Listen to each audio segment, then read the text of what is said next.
तुम्ही दाबला आमचा आवाज असे. Hello hello hello. सुखे शिव ब्रह्मानंद गाऊ राम नाम सदा मोहे मग बाधा काळदूत यमाची करू वासुदेव स्मरण तिने तुटे रे बंधन खंडेल कर्माची वदन किंवा विंदान वासुदेव जपताची तीर्थयात्रे सुखी जाऊ वाचे विठ्ठल नाम घेऊ संता संगे शिवू वासुदेव धनिवरी लोभ ममता दवडू आशा उदर व्यथेचा ओळसा न करो अनिका सायासा वासुदेवा वाचुनी करू वासुदेव स्मरण तिने तुटे रे बंधन खंडेल कर्माचे वदन वासुदेव जपताचे मुख्य वर्माचे हे वर्म येणे साधे सकळ धर्म एका जनार्दनी नाम वासुदेवावडी करू वासुदेव स्मरण तेने तुटे रे बंधन खंडेल कर्माचे वदन वासुदेव जपताचे अजम रुक्मिणी प्राण संजीवनंतम परम धाम कैवल्यमेकं तुरीयम् प्रसन्नं प्रपन्नारतिहं देवदेवं परब्रह्मलिंगं भजे पांडुरंग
काय माझी वाणी मानेल संतांसी रंजवो चित्तासे आपुलिया आत्मरूप गणेशु केलिया स्मरण होय सकळ विद्यांचे अधिकरण तेची वंदो श्री चरण श्री गुरूंचे योंत प्रविश्य मम वाचमिमां प्रसुप्ता संजीवयत्यखिल शक्तिधर स्वधाम्ना अन्यांश्च हस्तचरण श्रवणत्वगादीन् प्राणान्नमो भगवते पुरुषाय तुभ्यं मस्तक हे पायावरी या वारकरी संतांच्या लोकाभिरामं रणरंगधीरं राजीवनेत्रं रघुवंशनाथं कारुण्यरूपं करुणाकरन्तं श्रीरामचन्द्रं शरणं प्रपद्ये।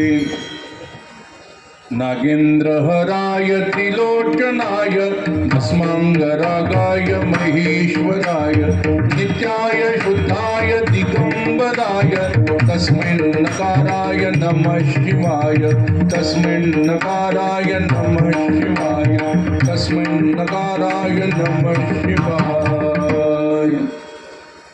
सुखे शिव ब्रह्मानंदा गावो राम नाम सदा नोहे मग बाधा काळदूत यमाची करू वासुदेव स्मरण तेने तुटे रे बंधन खंडेल कर्माची वदन वासुदेव जपताची।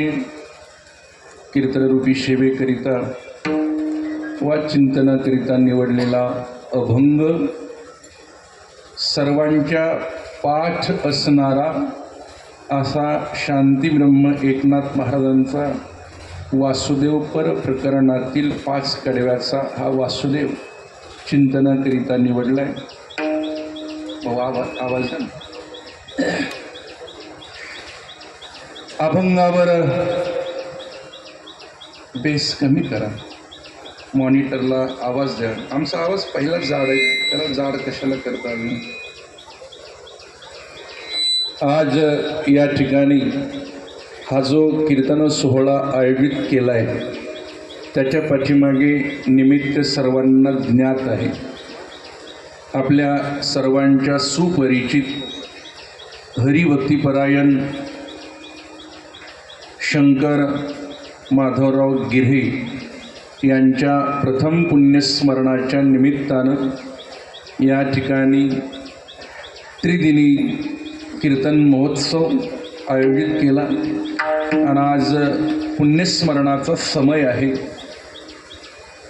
यातली सेवा सर्वांच्या परिचित, सर्वांच्यावर प्रेम करणारे, सर्वांच्या कीर्तनाला भरभरून साथ करणारे आणि त्यांच्या साथीनं आपलं कीर्तन एकदम असं आनंदात पार पडतं असे सर्वांच्या सुपरिचित आदरणीय हरिभक्तिपरायण गायनाचार्य अशोक महाराज गिऱ्हे, त्यांचे पिताश्री एकणे शंकर माधवराव गिऱ्हे यांचं पुण्यस्मरण आणि या निमित्तानं पैठणच्या यात्रेसारखं नाही तिथं मी आज इथं डबल पुण्यस्मरण म्हणजे तिकडं कीर्तन आणि इकडं कीर्तन आहे.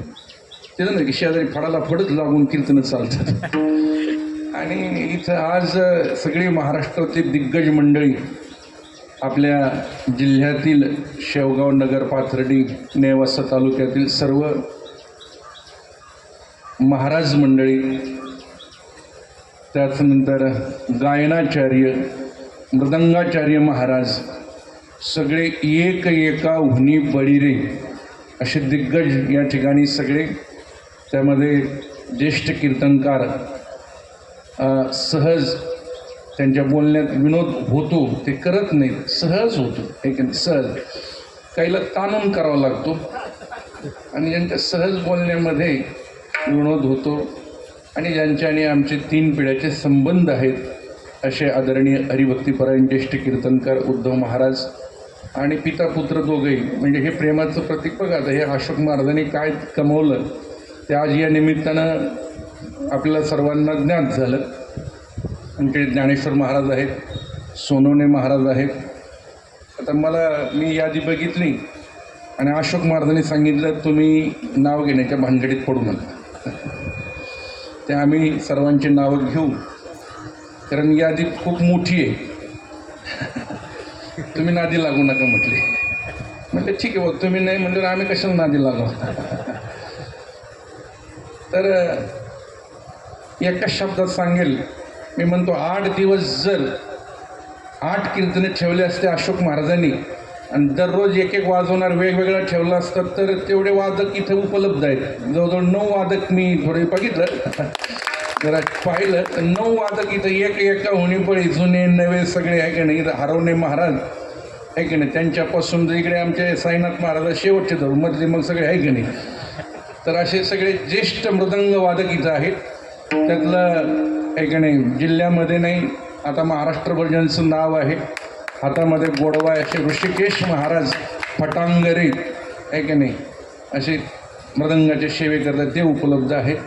आणि सगळी गायक मंडळी की जुन्या नव्या गायकामध्ये सगळ्यात ज्येष्ठ अनिल महाराज, अशी सगळी गायक मंडळी, महाराज मंडळी, कीर्तनकारसुद्धा मला वाटतं 9 कीर्तनकार भरतील, 9 वादक भरतील, 9 गायक भरतील आहे की नाही. परिसरातली सर्व जळगाव आणि पंचक्रोशी सर्व भजनी मंडळी या ठिकाणी उपस्थित आहेत. अशोक महाराजांनी गायनाच्या माध्यमातून संप्रदायाची छान सेवा केली. स्वभाव गोड आहे, गायन गोड आहे, संबंध त्याने टिकवलेत आणि म्हणून तर ही खरी त्यांची ही श्रीमंती या ठिकाणी या निमित्तानं. व्यावहारिक श्रीमंती त्यांच्याकडे काय आहे काय नाही कोणाला माहीत नाही, पण आध्यात्मिक श्रीमंती त्यांनी माणसं जोडलेत, माणसं कमावलेत. तिकडे पैसा कमवण्यापेक्षा माणसं कमवा, मला वाटतं हे त्यांनी ब्रीद जीवनामध्ये अवलंबलं. आणि ही सगळी थोर मंडळी या ठिकाणी त्यांच्या प्रेमापोटी, त्यांच्या वडिलांच्या या पुण्यस्मरणाच्या निमित्तानं त्यांच्या दुःखामध्ये सहभागी होण्याकरिता आपण सर्वजण या ठिकाणी उपस्थित आहोत. आता एक चला, आमच्या माऊलींचं कीर्तन झालं आहे, ताठे महाराजांचं कीर्तन झालं, कृष्ण महाराजांचं, अजून एक कीर्तन कर, पण एक चला प्रतिनिधित्व तासभर कोणाला तरी बोलायचं म्हणून आमच्याकडे दिलं आहे की नाही. आता महाराज पुढे येऊन बसलेत, आता काय आम्ही काय विनोद करणार आहे बरं त्यांच्या पुढं. काय विनोद जरी करावं वाटलं तर त्यांच्या इतकं जमणार आहे का आम्हाला.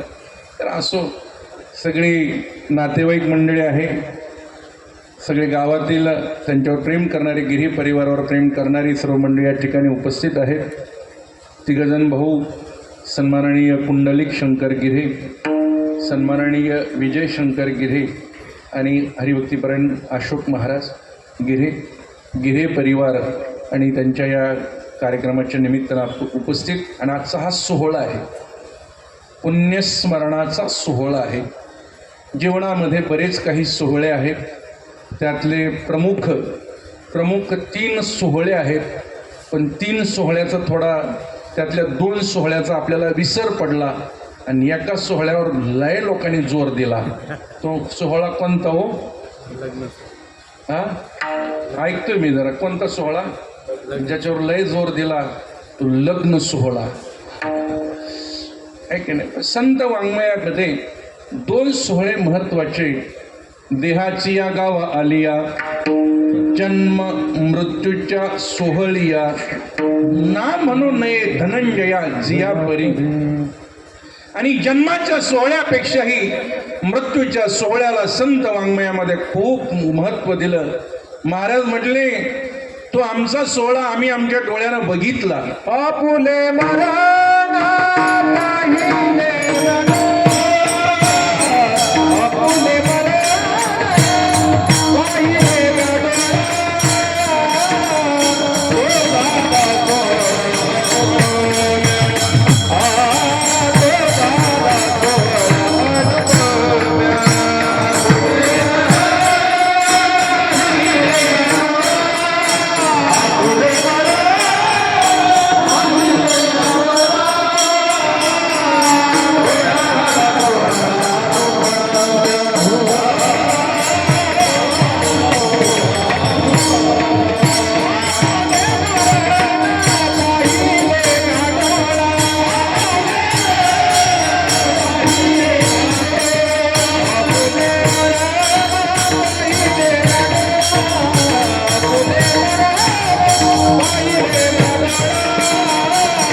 आपुले मरण पाहिले म्या डोळा, तो झाला सोहळा अनुपम्य.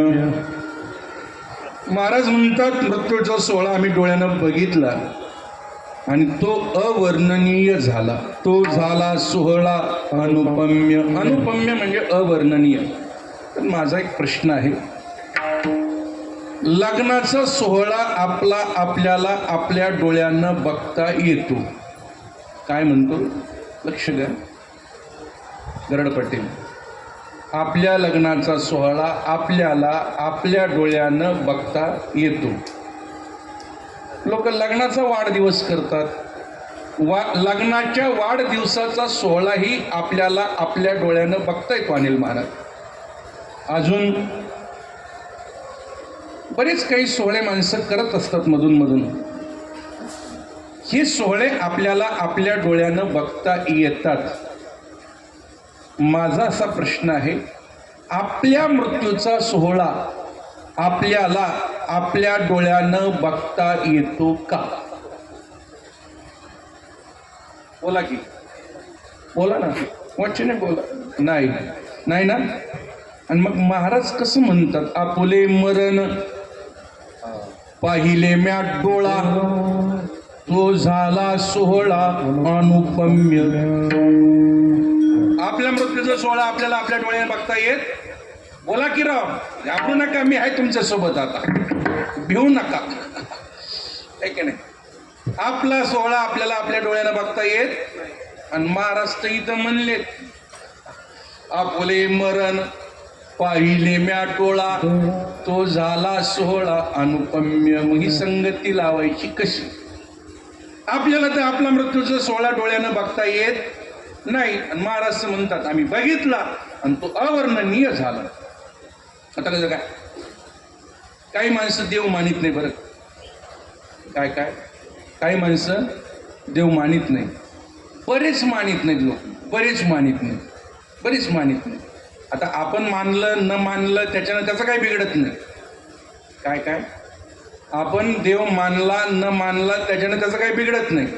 पण ज्या दिवशी तो आपल्याला मानणार नाही ना, डोक्यात बसते का जरा, ज्या दिवशी तो आपल्याला मानणार नाही ना त्या दिवशी आपलं बरंच बिघडलेलं असणार आहे. आणि ते बिघडल्यामुळे आपल्या दारात बरीच गर्दी जमलेली असणार आहे. फक्त दुर्दैव एवढंच, ती गर्दी बघायला आपण नसणार आहोत. मला काय सांगायचंय, मग ती गर्दी ज्या दिवशी जमल त्या दिवशी ते आपण बघू शकत नाही. आणि महाराज म्हणतात आम्ही बघितलं, आपुले मरण पाहिले म्याट डोळा, मग ही संगती लावायची कशी, हा प्रश्न मला पडला. तर त्याच्यावर थोडा चिंतनानं संगती लावली. आपल्याला देह एक नाही. देह किती येतं, देह किती येतं, देह 3 आहेत. सूक्ष्म देह, स्थूल देह आणि तिसरा कारण देह. 17 तत्वाचा लिंग देह, त्याला सूक्ष्म देह असं म्हणतात. पंचमहाभूताचं शरीर, पृथ्वी आप तेज वायू आणि आकाश, त्याला स्थूल शरीर असं म्हणतात. आणि मला काहीच कळत नाही हे अज्ञान, त्या अज्ञानाला कारण देह असं म्हणतात. देह किती आहेत मग बोला की राव, आता थोडं बोलत चला तुम्ही. देह किती येतं, 3. मग 3 देहाला 3 मृत्यू येतं. महाराज म्हणतात आम्ही मृत्यू बघितला, पण स्थूल देहाचं नाही, कारण देहाचं मरण हे आम्ही आमच्या डोळ्यानं बघितलं. विठाला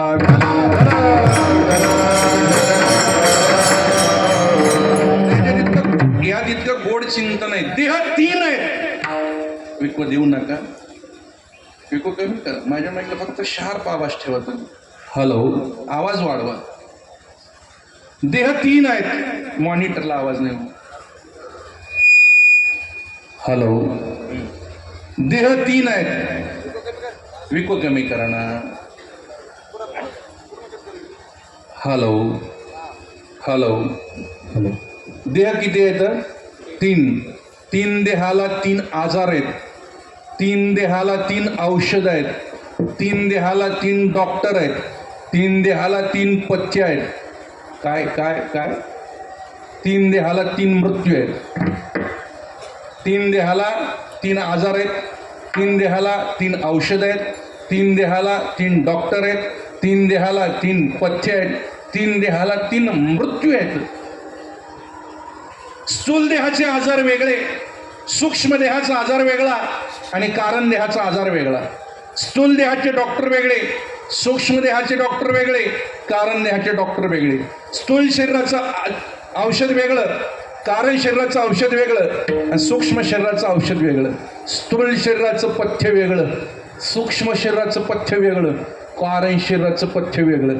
स्थूल देहाचं मरण वेगळं, सूक्ष्म शरीराचं मरण वेगळं आणि कारण शरीराचं मरण वेगळं. विठाला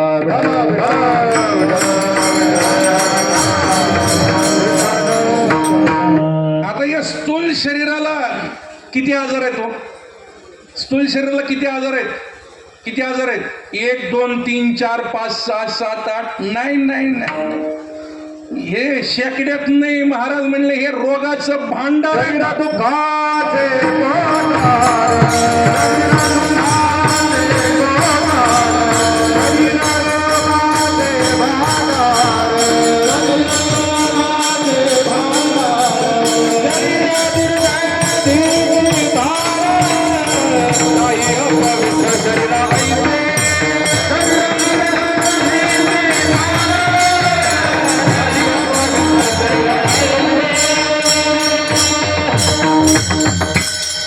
शरीर दुःखाचे कोठार, शरीर रोगाचे भांडार. एक आजार नाही, रोगाचं भांडार आहे, भांडार आहे.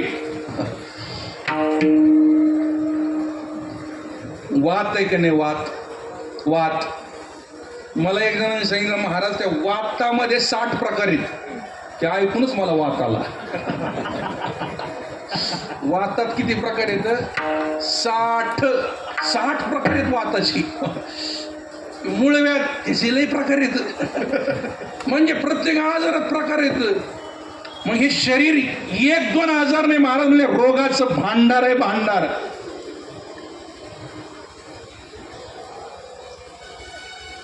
मग याला डॉक्टर पण लय येतं, प्रचंड डॉक्टर येतं. उपचार पद्धतीमध्ये सुद्धा 3 प्रकार आहेत: होमिओपॅथिक, ॲलोपॅथिक आणि बोला की राव थोडं मदत करी ना, आयुर्वेदिक. उपचारात 3 पद्धती आहेत, एक की नाही. होमिओपॅथिकचं कसं आहे माहिती आहे का? आपल्या ॲलोपॅथिकचं आत्ता डोकं दुखत असेल ना ऋषिकेश महाराज, गोळी घेतली का 5 मिनिटात तर आरामच पडतो, पण त्याचे साईड इफेक्ट जास्त आहेत. होमिओपॅथिकचं कसं आहे, ते लय खोलून नसतं. ते होमिओपॅथिक डॉक्टरांकडे जर तुम्ही गेले ना कृष्णा महाराज, ते विचारतात हा आजार तुम्हाला कधीपासून आहे, तुमच्या घरात कोणला आहे, परत तुम्हाला काय काय आवडतं, तुम्हाला राग कधी कधी येतो, जाऊन बघा तुम्ही एकदा. अनुभवे आले अंगा, जाऊन बघा एकदा तुम्हाला राग कधी येतो, का बरंच येतो, असं लय बारीक विचारतात. त्याच्यावर मग ते काय करतात, शाबूसारख्या गोळ्या केमिकल टाकून देतात. ते होमिओपॅथी, त्याची इफेक्ट नाही, जरा कोण थोडा लेट बरं का, पण इफेक्ट नाही. आयुर्वेदाचं कसं आहे माहिती आहे का? आयुर्वेद रोगाला घालवीत नाही माणिक महाराज, आयुर्वेद रोगाला नाही घालवीत, रोगाचं मुळच उपटून टाकतो ते आयुर्वेद आहे. उपचारात 3 पद्धती आहेत. आता हे खूप आजार आहेत, खूप डॉक्टर आहेत. जुन्या काळात असं होतं, बाबांच्या त्याच्या अगोदरच्या काळात असं होतं, पहिले लोक आजारीच पडत नव्हते, 100 वर्ष जगायचे, सकस खात होते, हो घरचं खात होते, आहे की नाही, आजारी पडत नव्हते माणसं त्यावेळेला, आजारी पडत नव्हते. मग एखादा डॉक्टर असायचा. आमच्या त्या चिचोंडी परिसरामध्ये पांढरीचा पूल ते 30 गाव सुदर्शन महाराज एकच डॉक्टर होते. ते जळगाव जिल्ह्यातले जावळे डॉक्टर होते, जावळे डॉक्टर एकच डॉक्टर होते. आणि ते मग पांढरीचा पूल ते पार 30 गावपर्यंत सगळे पेशंट बघायचे. त्यांच्याकडे जावा गाडी असायची आणि प्रत्येक गावाला वार ठरलेले असायचे. मग आज शनिवार मोज, मग ते बरोबर लोक ते कनेक्शनमध्येच असायचे, आज डॉक्टर येणार आहेत. मग सगळे पेशंट बघायचे ते एकच डॉक्टर. डोळ्याचं बघायचे, पोटाचं बघायचे, कानाचं बघायचे, दाताचं बघायचे, मुळव्यात बघायचे, थंडी ताप बघायचे, सगळे पेशंट एक डॉक्टर हाताळत. अनिल महाराज मला काय सांगायचं, जुन्या काळात एक डॉक्टर सगळे पेशंट बघत होते, आता सगळे डॉक्टर मिळून एक पेशंट बघत येत. नाही मिळ लागला तुम्हाला, सगळे मिळून एक बघत येत. तर आपण गेलं ना, ते म्हणजे तुम्हाला फोटो काढावा लागेल, दुसरा म्हणतो नाही तुम्हाला स्कॅन करावं लागेल, तिसरा म्हणतो नाही इंडोस्कोपी बघा करावी लागेल तुम्हाला. आणि एवढं सगळं करून सुद्धा कधी कधी रोगाचं निदान नाही. तुम्हाला सांगतो, निदानावाचून पेशंट मेलेत. आमच्याच चुलत भाऊजाई तुम्हाला सांगतो, निदान झालं नाही, ऑपरेशनला घेतलं नगरला हॉस्पिटलचं नाव सांगू का? नको झाकली मुठ भावामध्ये नको. आणि मी पण नाही सांगणार, धाडच नाही, असं नाही करणार. ऑपरेशनला घेतलं, पोट कापलं अपेंडिक्स म्हणून, आणि डॉक्टरने नंतर सांगितलं अपेंडिक्सचं नाही, शिवलं पोट, 2 महिन्यांनी पेशंट मेलं. एवढं टेस्ट करून निदान नाही. स्पेशालिटी वाढली. जुन्या काळामध्ये ही स्पेशालिटी नव्हती. आता नाक कान घसा तज्ज्ञ आहेत, ब्रेन तज्ज्ञ आहेत, हार्ट स्पेशलिस्ट आहेत, हो अजून काय सांगू तुम्हाला, डोळ्याचे स्पेशल आहेत, कानाचे स्पेशल आहेत, दाताचे स्पेशल आहेत. मी असं सांगितलं तर कीर्तन झाल्यावर मला एक भेटला, म्हटलं महाराज असं नका म्हणत जाऊ, डोळ्याचे स्पेशल नका म्हणत जाऊ ऋषिकेश महाराज. तो म्हणला उजव्या डोळ्याचे स्पेशल, डाव्या डोळ्याचे स्पेशल. बरं मला काही हरकत नाही. तर एवढे डॉक्टर तुम्हाला सांगायचं, खूप डॉक्टर झाले आहे की नाही, प्रचंड डॉक्टर. आजार भरपूर आहेत, डॉक्टरही भरपूर आहेत, आणि व्यावहारिक डॉक्टर ते आपल्याला औषध देत असतात. चला, या शरीराला जर औषध दिलं, डॉक्टर सांगतात ही गोळी सकाळी घ्या, ही गोळी दुपारी घ्या, ही जेवणाच्या आधी घ्या, ही जेवण झाल्यानंतर घ्या, ही गोळी झोपताना घ्या, हे की नाही. आणि मग एखाद्या बाटलीतलं औषध देतात, एखाद्या बॉटलमध्ये लिक्विड स्वरूपात औषध देतात. आणि या बाटलीतलं औषध 2-2 चमचे आणि 3-3 वेळेला घेत जा. ही गोळी सकाळी, ही गोळी संध्याकाळी, ही जेवणाच्या अगोदर, ही जेवणाच्या नंतर. आणि या बाटलीतलं औषध 2-2 चमचे 3-3 वेळेला घेत जा. या बाटलीतलं औषध म्हणू का अजून आता 4-2 वेळेला, या बाटलीतलं औषध 2-2 चमचे 3-3 वेळेला घेत जा. आणि याच्या पहिलं ज्या बाटलीतलं घेत होते ना,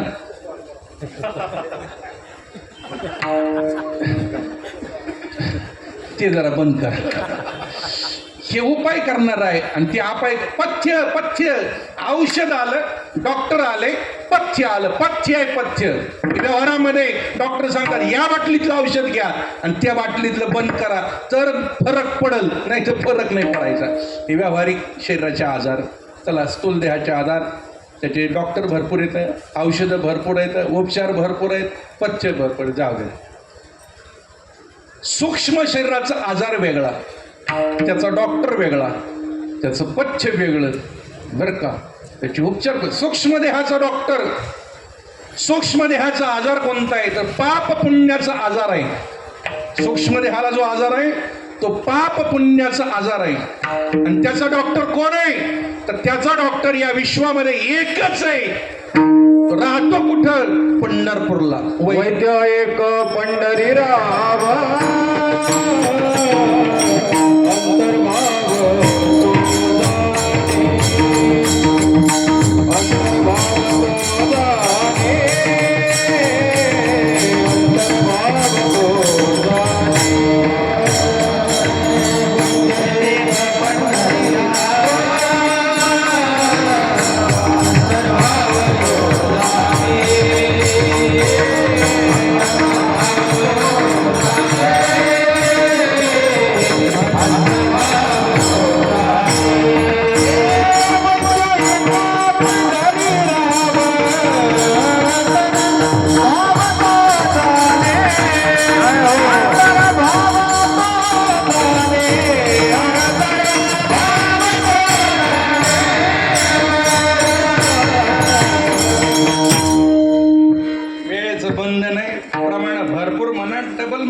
सिंगल म्हणलं म्हणजे बरं म्हणते. विठाला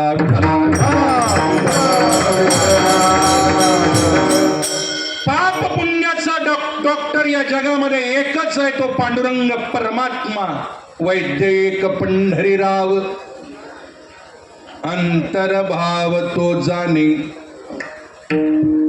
आणि तो असा अंदाजे औषध देतच नाही, परफेक्ट औषध देतो. व्यावहारिक डॉक्टरचं जरा थोडा अंदाजे काम चालतं. अंदाजे अण्णा सांगायचे आमचे वडील 2-4 प्रकारच्या गोळ्या देतात व्यवहारात डॉक्टर, विनोद म्हणून. आणि मग ते सांगतात ही गोळी घ्या, ही गोळी घ्या. ते म्हणायचे 2-3 गोळ्या का?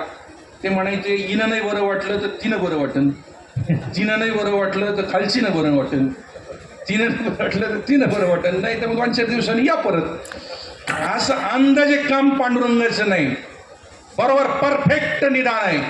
औषध परफेक्ट आहे. अंतर्भाव जाणून हे पाप पुण्याचा डॉक्टर परमात्मा. आणि त्याला सांगावं लागत नाही, पाहिल्यावर पेशंट त्याला कळत नाही. आपले डॉक्टर कसं विचारित खोल श्वास घ्या, सोडा श्वास, जीभ दाखवा, आ करा, पोट बघत येत, खाली झोपा, असं पालथं झोपा, पाय वर करा. आणि मग विचारलं तुम्हाला काय होतं? गोळा उठलाय आम्हाला. आता एवढी उलट पालत केल्यावर विचारायचं परत आहे की नाही? तसं परमात्मा असली उलट पालत करत नाही. पेशंट बघितलं लगेच कळत आहे त्याला. त्याची गंमत आहे, पाप पुण्याचा डॉक्टर आहे तो. आता ती गंमत अशी आहे, पाप माणूस लपून करतो, पाप माणूस झाकून करतो, पुण्य मात्र माणूस उजेडात करतो, पुण्य माणूस जाहिरात करून करतो, पाप अंधारात करतो. मी नाही बोलत उजेडात होते पुण्य, अंधारात होते पाप. पाप अंधारात करतात माणसं, म्हणजे कोणाला कळतच नाही का? ह्या डॉक्टरला कळत आहे ती, या डॉक्टरला परफेक्ट कळत आहे कोणाचं काय काय चाललंय. आहे की नाही? आपण भ्रमात राहायची गरज नाही. किती काही उदाहरण आहेत, वेळ कमी आहे, चला पुढे. पाप पुण्याचा डॉक्टर परमात्मा आहे आणि त्याच्यावर औषध नामस्मरण हे औषध आहे. एक नामस्मरण हे औषध आहे. महाराज म्हणले हे औषध घ्या, 100% पिढा निवारणच, 100% निवारणच. ब्रह्मराज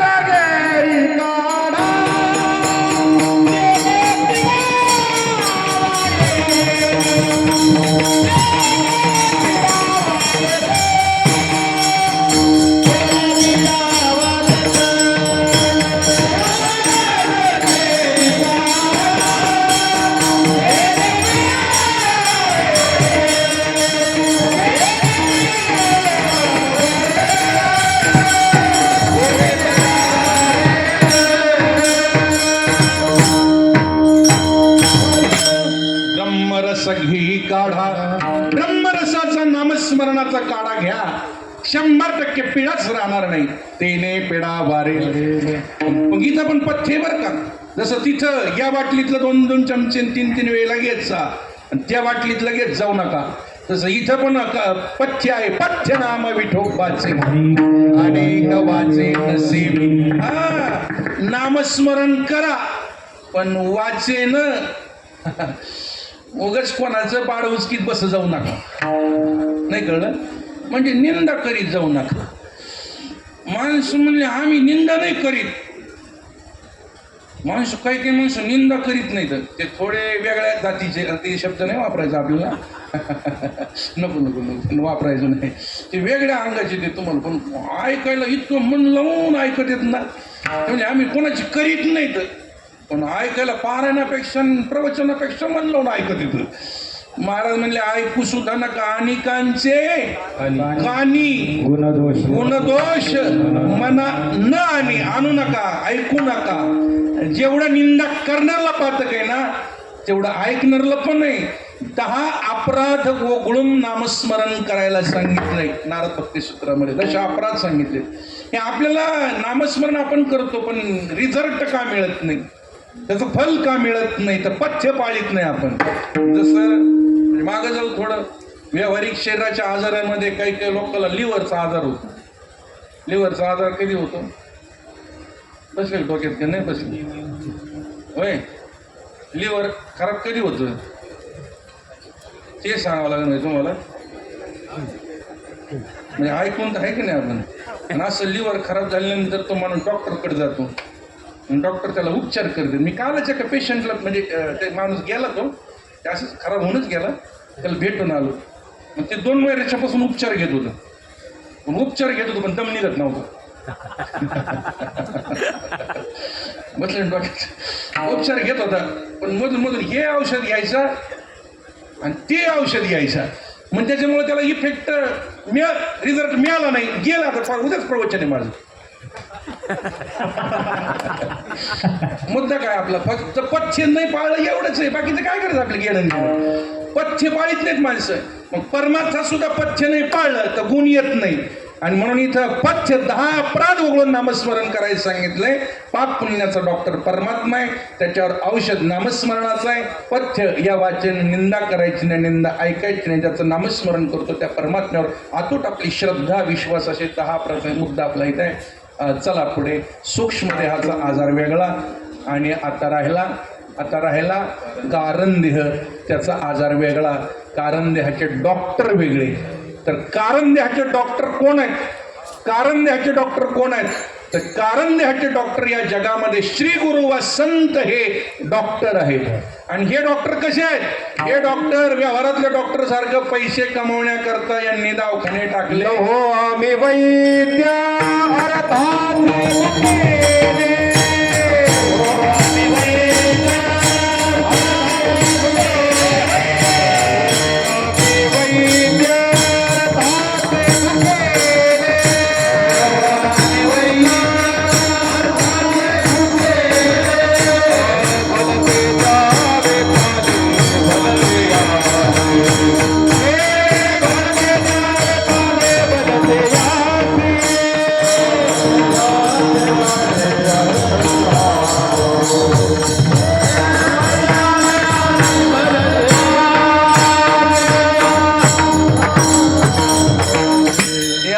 फिटिंग प्रमाण.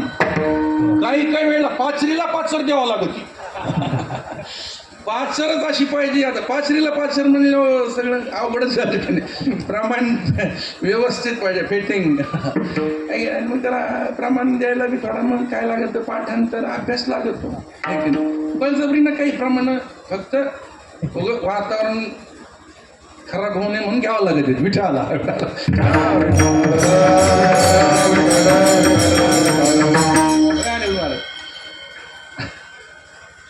फिट पाहिजे. नको आम्ही वैद्य अर्थाचे भोकेले. तुकोबारायण म्हणले आम्ही याच्याकरता डॉक्टर नाही. जसा रोग तसाच औषध. भलते द्यावे पाले भलत्याचे श्लोक पण आहे. एक माणूस डॉक्टरांकडे गेला, डॉक्टर म्हणले काय होतं तुम्हाला?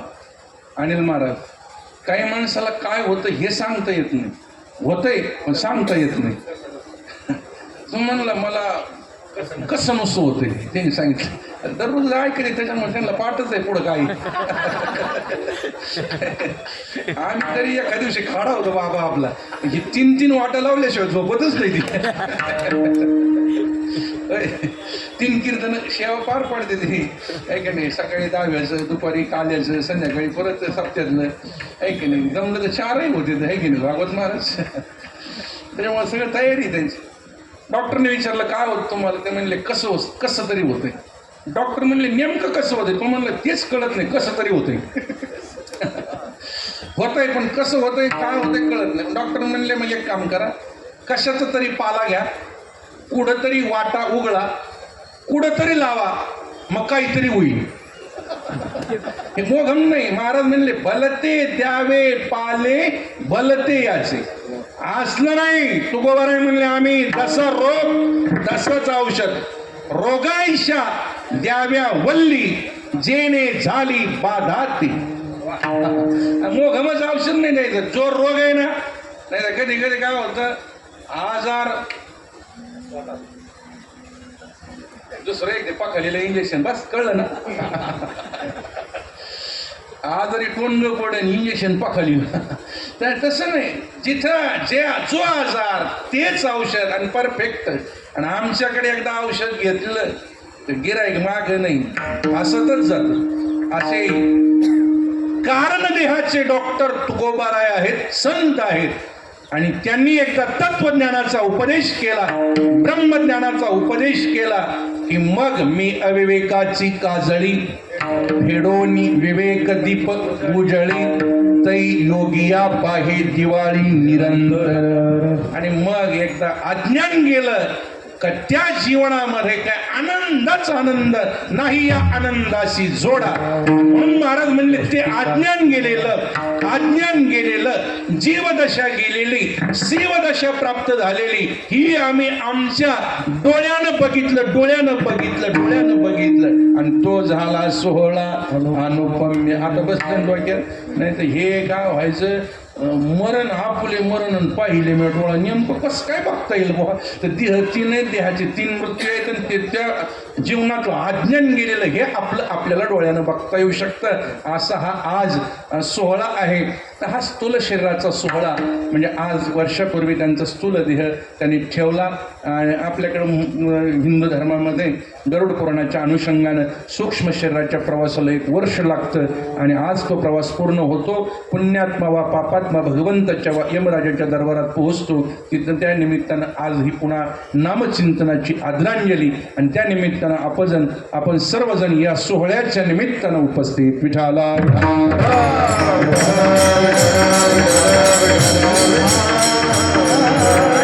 चिंतन सेवेकरता शांती ब्रह्म एकनाथ महाराजांचा अभंग निवडला. अत्यंत गोड अभंग आहे.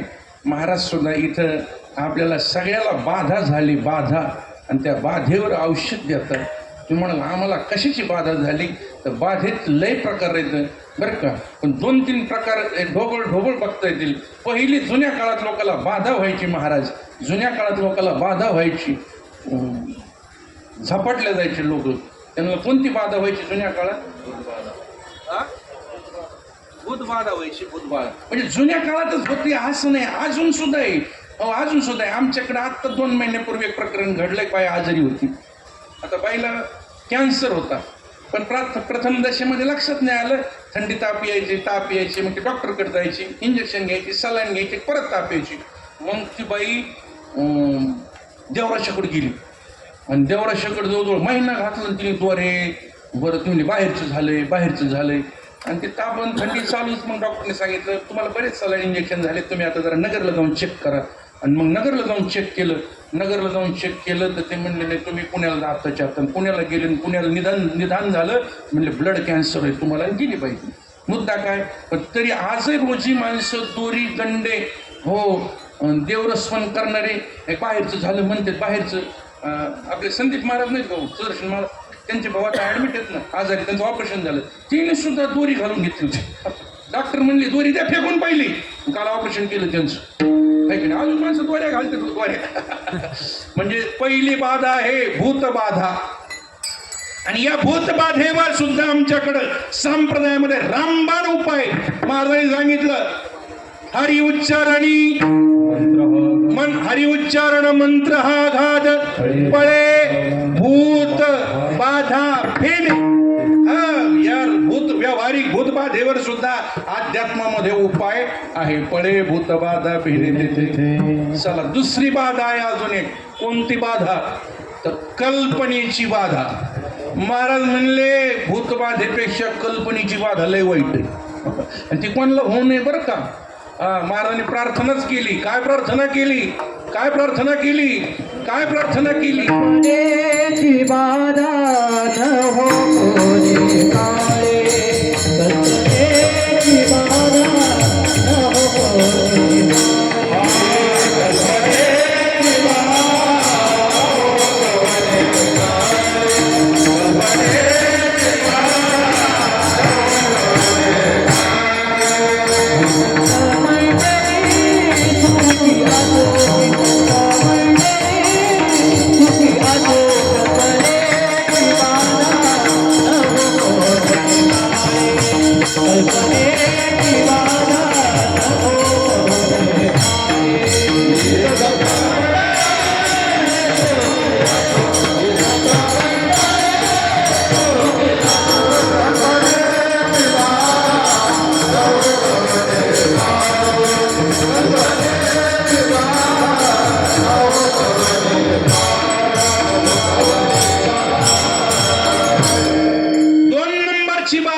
कल्पनेची बाधा. कल्पनेची बाधा नवो कवने काळी. कोणाला होऊ नये कल्पनेची बाधा. ही बाधा पण लय वाईट आहे. किती वाईट आहे. या बाधेमुळे तर जन्म प्राप्त झालाय. कल्पना अविद्या या हत्येने झाला जीव. ही बाधा सगळ्यात खतरनाक आहे. वेळ 15 मिनिटाच आहे आपल्याकडे. थांबू आपण थोडक्यात ते सगळ्याला. म्हणून तुम्हाला म्हणलं एखादं प्रमाण तुम्ही बाटके खाणार तुमच्याकडे म्हणा काहीतरी. वेळ थोडा बरोबर. तर कल्पनेची बाधा न हो कोणी काळी. हे कल्पना अविद्या तिने झाला जीव. ऐक नाही बस कल्पनेची बाधा. आणि तिसरी बाधाच्या अभंगामध्ये महाराज म्हटले यमाचा दूत काळ त्याची बाधा. आणि ती बाधा तर सगळ्यालाच झाली. तुम्हाला जन्म झाला ना मृत्यू निश्चित आहे. आणि मग या बाधेतून सुटायचं असेल तर रामबाण उपाय ते भगवंताचं स्मरणाच्या स्वरूपाचं आहे. आणि महाराज म्हटले ते सुखानं स्वेच्छेनं आनंदानं ब्रह्मानंदाचं सेवन करा नाही म्हणले महाराज. इथं तर महाराज काही अभंग करा म्हणणारे बी आहेत बरं का. करा विठ्ठल स्मरण करा बरं का. करा पण इथं करा नाही. महाराज म्हणले सगळे मिळून आपण करू. त्या अभंगाचं पहिलं कडू. सुखे सेव ब्रह्मानंद सुखे सेव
रामाच्या दूताची जी बाधा आहे ना त्याच्यावर रामबाण उपाय नामस्मरण आहे. आणि म्हणून एक नाही आपण सगळेजण मिळून करू म्हणले, करा नाही म्हणले. करा म्हणणारे प्रमाण आहेत पण इथं परार्थ वाचक नाही. एक नाही आपण सगळे मिळून सुखे शिव ब्रह्मानंदांद. सुखानं म्हणजे स्वेच्छेनं, आनंदानं, सहज. एक नाही सुखे शिव ब्रह्मानंद. काय करू? गाऊ राम नाम सदा. सदा शब्द अत्यंत महत्वाचा आहे. सदा शब्दाचा अर्थ आहे आपल्या गावातला सदा नाही, आपल्या गावातला सदा नाही. सदा म्हणजे व्याकरणामध्ये सदैव, नेहमी, सर्व काळ, सतत. कसं आहे ना, सततं कीर्तयन्तो माम यतन्तश्च दृढव्रताः नमश्चन्तश्च मां भक्त्या नित्ययुक्ता उपासते. कृष्ण विष्णू हरी गोविंद गोपाळ या नामाचे निखिल प्रबंध माझी आत्मचर्चा विशद उदंड गाते. उदंड म्हणजे उदंड म्हणजे उदंड म्हणजे अखंड. आणि असं अखंड नामस्मरण सगळ्या संतांनी सांगितलं. ते म्हणले तुम्हाला जर समाधान नेहमी पाहिजे असेल ना, तुम्हाला जर समाधान नेहमी पाहिजे असेल ना, तुम्हाला समाधान जर नेहमी पाहिजे असेल ना, तर नामस्मरण सेने सदा चिंता.